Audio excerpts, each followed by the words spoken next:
বাংলাদেশের মাটিতে ইসরায়েলে পণ্যর কোনো জায়গা হবে না। আমরা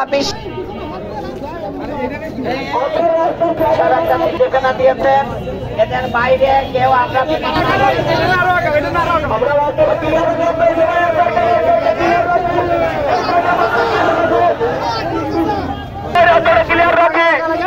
ভাই ফোন না আগে যাইতে হবে, এত কাছে আসা যাবে না, ফোন আর আগে আগে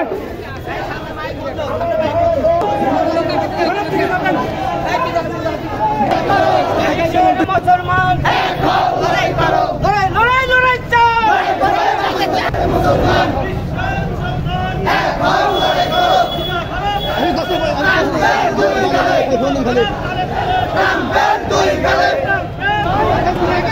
ইসলামের ঘাঁটি ফিলিস্তিনের মাটি, ইসলামের ঘাঁটি ফিলিস্তিনের মাটি, বিশ্ববাসী অস্ত্র ধরে ফিলিস্তিন স্বাধীন। সকল মোড়ল গোষ্ঠীকে বলতে চাই, পৃথিবীতে মুসলমানরা মায়ের উদর থেকে জন্মগ্রহণ করে শহীদ হওয়ার জন্য। যে ইসরায়েলবাসী আমাদের যে ভূমিতে রক্ত ঝরিয়েছে, সেই রক্তের প্রতিটি কোণা থেকে সালাউদ্দিন আইয়ুবী জন্মগ্রহণ করবে।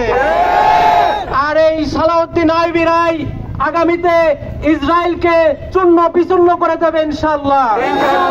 আমরা বাংলাদেশ থেকে বলতে চাই, যারা বাংলাদেশের অধিবাসী, ইসরায়েলের সমস্ত পণ্যকে আমরা বয়কট করলাম। ইসরায়েলের পণ্যকে সারা পৃথিবী থেকে বয়কট করার জন্য যত প্রচারণা করা দরকার আমরা করব ইনশাআল্লাহ।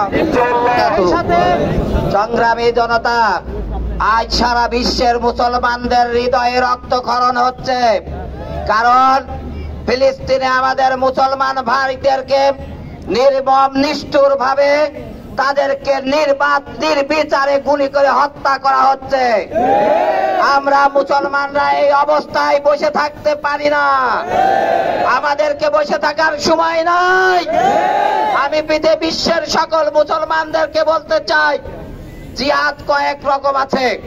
আমাদের এখন জিহাদ হবে ইসরায়েলের সকল পণ্য বাংলাদেশ থেকে উচ্ছেদ করা। ইসরায়েলের কোন পণ্য বাংলাদেশে ঢুকতে দেওয়া হবে না। কারা ঢুকাবে? যে সকল দোকানদার, যে সকল ব্যবসায়ী ভাইরা ইসরায়েলের পণ্য বেচা কিনা করেন, আমরা তাদের বলতে চাই, আপনারা ইসরায়েলি পণ্য যা আছে দ্রুত বিক্রি করেন, আর না হলে দোকান থেকে সরান। আমরা প্রয়োজনে প্রত্যেকটা দোকানে দোকানে তল্লাশি করব, ইসরায়েলে পণ্য বিক্রি করে। বাংলাদেশের মাটিতে ইসরায়েলে পণ্যর কোনো জায়গা হবে না। আমরা বিশ্ব মুসলমানদেরকে বিনীতভাবে বলতে চাই, ইসরায়েলের কোন পণ্য কোন মুসলমান ব্যবহার করতে পারে না। যে মুসলমান ইসরায়েলি পণ্য ব্যবহার করে সে মুসলমান হতে পারে না।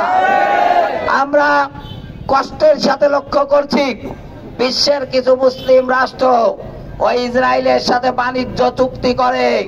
আমরা মনে করি তারা মুসলিম রাষ্ট্র নয়, তারা ইহুদিদের দালাল, তারা কাফেরদের দালাল।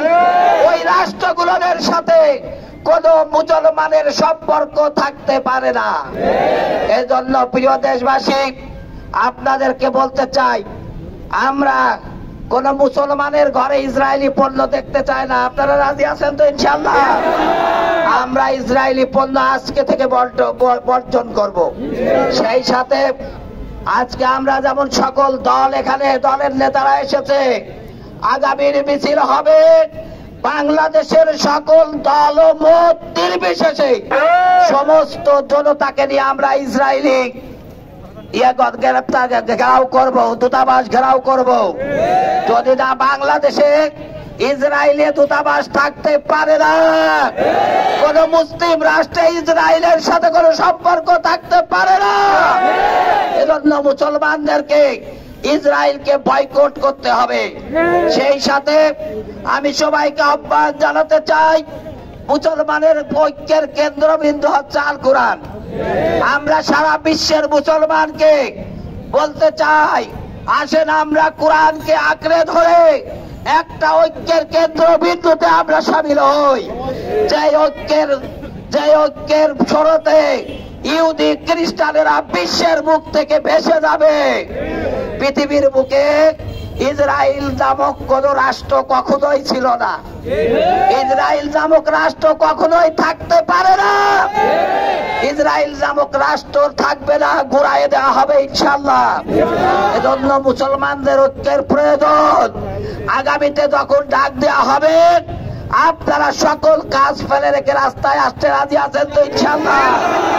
আসেন আমরা সবাই মিলে ইসরায়েলের বিরুদ্ধে, ইহুদি খ্রিস্টানদের বিরুদ্ধে দুর্বার আন্দোলন গড়ে তুলি। বিশ্বের কোন জায়গায় ইহুদিদের কোন স্থান থাকবে না। আপনারা কষ্ট করে এসেছেন, এজন্য সবাইকে মুবারকবাদ জানিয়ে, ধন্যবাদ জানিয়ে আমার কথা শেষ করছি। আসসালামু আলাইকুম ওয়া রাহমাতুল্লাহ।